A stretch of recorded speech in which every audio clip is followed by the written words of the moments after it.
Hi views, welcome to max TV. ప్రస్తుత సమాజంలో చాలా మందికి ఆరోగ్య సమస్యలతో పాటు ఈ మానసిక సమస్యలు కూడా ఈ మధ్య కాలంలో ఎక్కువైపోయాయి. అయితే పిల్లల నుంచి పెద్దవాళ్ళ వరకు ఈ మానసిక సమస్యలతో బాధపడేవారు చాలా మంది. అయితే ఈ టాపిక్ మీద డిస్కస్ చేయడానికి ఈ రోజు మనతో ఉన్నారు ప్రముఖ సైకాలజిస్ట్ డాక్టర్ కృష్ణ భరత్ గారు. వారిని అడిగి కొన్ని టాపిక్స్ మనం డిస్కస్ చేద్దాం. నమస్తే సార్. నమస్తే అండి. సార్, ఈ షార్ట్ టెంపర్ అనేది కూడా ఈ సైకాలజీలో ఒక భాగం అంటారా? అంటే కొంతమంది చిన్న చిన్న దానికి కోపం రావాల్సిన అవసరం లేదు అన్న విషయాలకు కూడా కోపపడుతూ ఉంటారు. ఆ కోపంలో వాళ్ళు ఎలా బిహేవ్ చేస్తుంటారో కూడా తెలీదు. చాలా మంది దగ్గర నేను కూడా వింటున్నాను. ఇది అంటే వాళ్ళు మీరు సైకాలజిస్ట్ దగ్గర చూపించుకోవాలి అన్నా కూడా వాళ్ళకి కోపమే వస్తది. దానికి షార్ట్ టెంపర్ ఉన్న వాళ్ళకి దానికి కూడా కోపమే వస్తుంది. దీనికి మీరేం చెప్తారు సార్? అది టెంపర్‌మెంట్ అనేది ఒక one of the concept in psychology అండి. అది మనిషికి మారుతూ ఉంటుందండి. హ్మ్.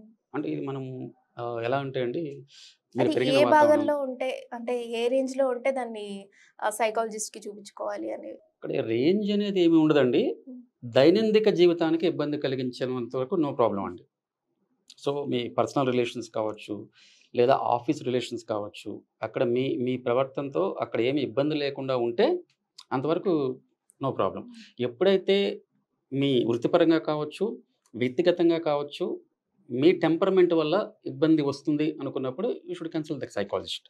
ఖచ్చితంగా మనం సైకాలజిస్ట్‌ని వెళ్ళాల్సిందే. వాళ్ళ దగ్గర హ్మ్. కౌన్సెలింగ్ తీసుకోవాల్సిందే అండి. హ్మ్. అంటే దైనందిక జీవితానికి ఇబ్బంది ఆటంకం కలిగించే స్థాయిలో కలిగించే ఉన్నప్పుడు. స్థాయిలో ఉంటే.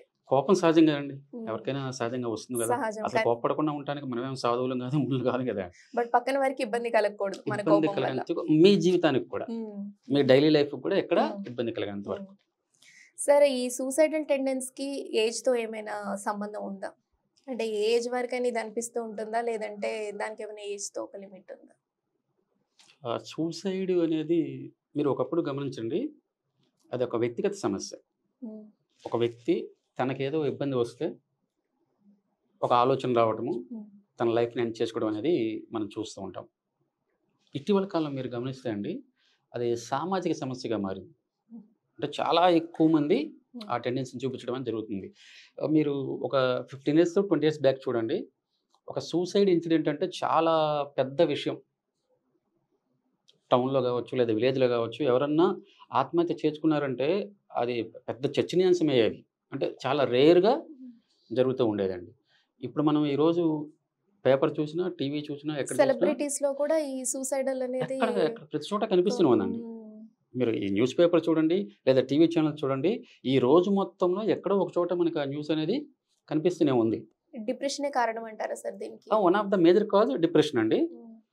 కేవలం డిప్రెషన్‌తోనే అని కాదు, డిఫరెంట్ ఫ్యాక్టర్స్ ఉన్నాయండి. హ్మ్. దీనికి అంటే ఇప్పుడు మన ఎన్‌సీఆర్‌బీ అంటారండి. నేషనల్ క్రైమ్ రికార్డ్ బ్యూరో ఉంటుంది. ఎవ్రీ ఇయర్ వాళ్ళు ఏం చేస్తారంటే భారతదేశంలో క్రైమ్స్‌ని రికార్డ్ చేస్తూ ఉంటారు. టెండెన్సీని చూస్తారన్నమాట. అంటే ట్రెండ్ ఎలా ఉంది? హ్మ్. ఏ ఏరియాలో ఎక్కువ జరుగుతున్నాయని చూస్తే దీని మీద సూసైడ్స్‌కి కూడా ఒక వింగ్ ఉందండి. హ్మ్. వాళ్ళు నమోదు చేస్తూ ఉంటారు. రికార్డ్ చేస్తూ ఉంటారు. అకార్డింగ్ టు ఎన్‌సీఆర్‌బీ రికార్డ్స్ ప్రకారం 19 సంవత్సరాల నుంచి 34 సంవత్సరాల వయసు వాళ్ళ మధ్యలో ఎక్కువగా ఈ టెండెన్సీస్ కనిపిస్తున్నాయండి. అంటే ఎక్కువ ఆత్మహత్యలు ఆ ఏజ్ గ్రూప్‌లో ఆ కనిపిస్తూ ఏజ్ ఉన్నాయి. గ్రూప్‌లో కనిపిస్తున్నాయి. 19-34. 19-34 హ్మ్. ఈ ఏజ్ గ్రూప్‌లో ఎక్కువ కనిపిస్తూ ఉన్నాయండి. హ్మ్. అంటే మేబీ టీనేజ్ వాళ్ళు కావచ్చు. హ్మ్. చాలా చక్కగా ఎక్స్‌ప్లెయిన్ చేశారు. ధన్యవాదాలు. Thank you madam.